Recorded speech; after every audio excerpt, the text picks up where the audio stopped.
Я из Таджикистана, режиссер фильма «Весов».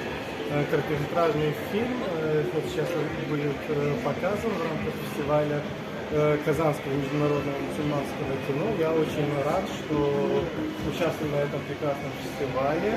Мой фильм – история о девушке, которая приехала в Россию в поисках отца, который давно ее оставил в детстве. Она осталась одна и теперь вот ищет своего отца, чтобы даже больше найти смысл своей жизни, нежели, скажем, физического отца. Больше она ищет что-то духовную, какую-то опору. Вот мой фильм об этом.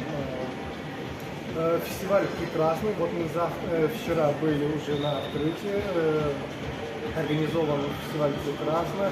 И фильмы очень сильные, хорошие, прекрасные. И авторы, которые были и представляли свои фильмы, профессиональные, творческие люди, которые любят свое дело, любят кинематограф, любят кино и прекрасно об этом рассказывают. Вы считаете, роль кино, она поменялась в современном времени, в современное время?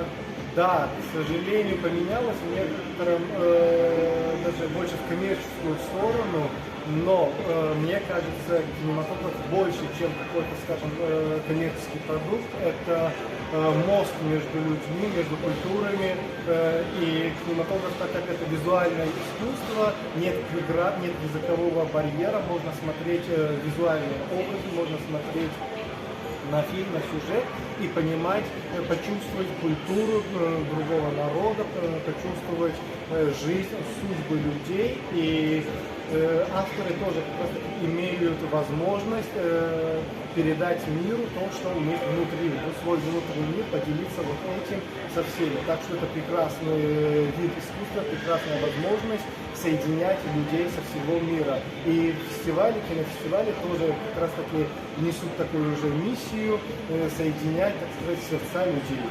Спасибо. Спасибо.